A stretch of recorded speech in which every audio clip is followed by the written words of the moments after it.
Hello everyone, and welcome back to our channel, your trusted source for in-depth analysis of South Africa's political landscape. Today, we are covering a major internal showdown in the MK party, and at the center of it all is none other than Jacob Zuma himself. In a fiery media briefing, former president and MK party leader Jacob Zuma has threatened to expel senior members of his party in KwaZulu-Natal. Their crime? Reportedly holding coalition talks with the African National Congress, without his permission.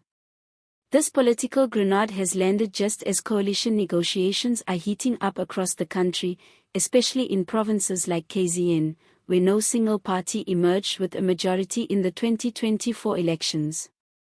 And now, Zuma's stern warning has revealed deep cracks within the very movement he founded to challenge the ANC.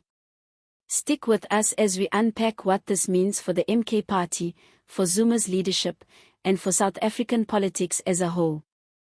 But first, don't forget to like this video, subscribe to the channel, and click the bell icon so you never miss an update. Let us know in the comments, should MK leaders be disciplined for talking to the ANC? Or is Zuma going too far? Let's start with the facts. According to reports, certain senior MK members in the KwaZulu-Natal legislature recently entered informal talks with the ANC about a potential coalition government.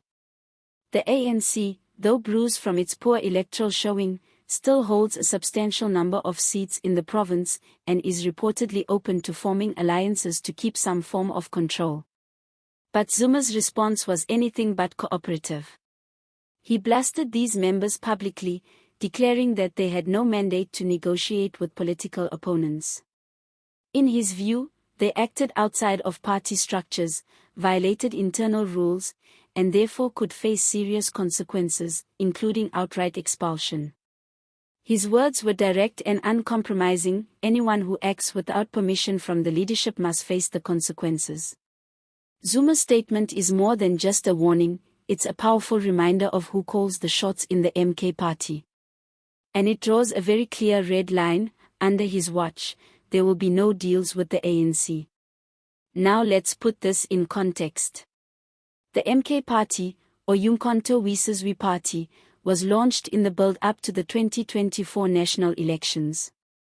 Its rise was explosive, especially in KwaZulu-Natal, where it attracted disillusioned ANC supporters and Zuma loyalists. The party's entire brand has been built around challenging the ANC's current leadership and reclaiming what Zuma calls the true spirit of the liberation movement. So, when members of MK were found talking to the ANC, the very party MK defines itself against, Zuma saw it not as strategy, but as betrayal. But is that view shared across the party? Not quite. Some insiders say the members believed they were doing the responsible thing. KwaZulu-Natal, like several other provinces, is now governed by coalition. Without one, the province risks legislative gridlock.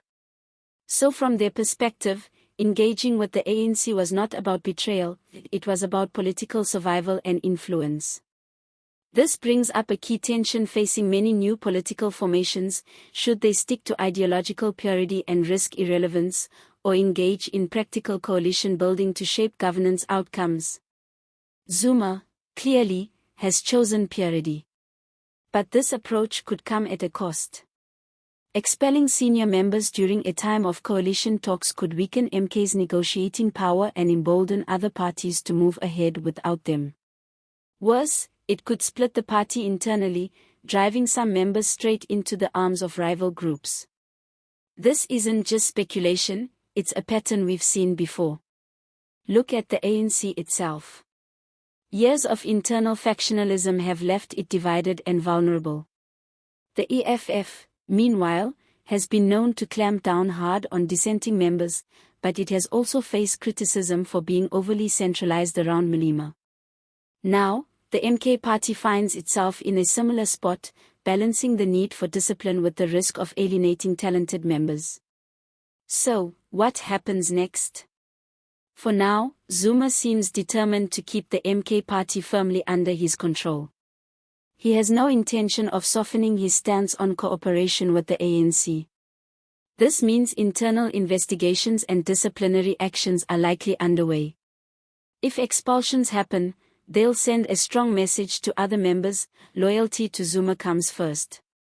But that loyalty could come under strain if members start feeling that they're being punished for trying to advance the party's interests. Let's not forget, MK is still a new player.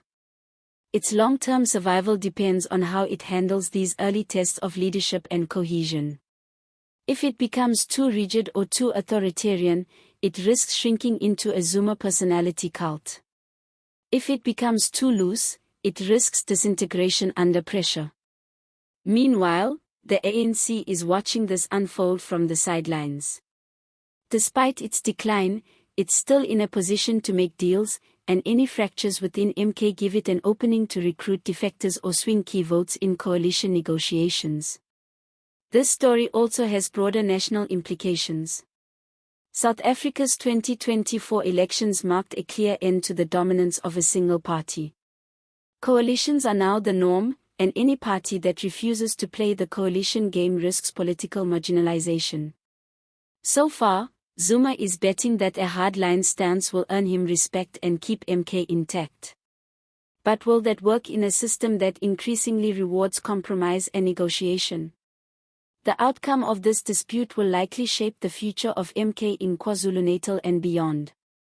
Will Zuma expel members and risk a party split? Or will cooler heads prevail, leading to a more strategic, unified approach? That's the political cliffhanger we are watching closely. And now we turn it over to you. Should MK party leaders be allowed to negotiate coalition deals on their own? Is Zuma protecting the party's identity, or pushing it toward authoritarian control? Drop your thoughts in the comments, like this video if you found it informative, and subscribe to the channel for more deep dives into South Africa's fast-moving political scene. Thanks for watching, and as always, stay informed, stay engaged, and see you next time.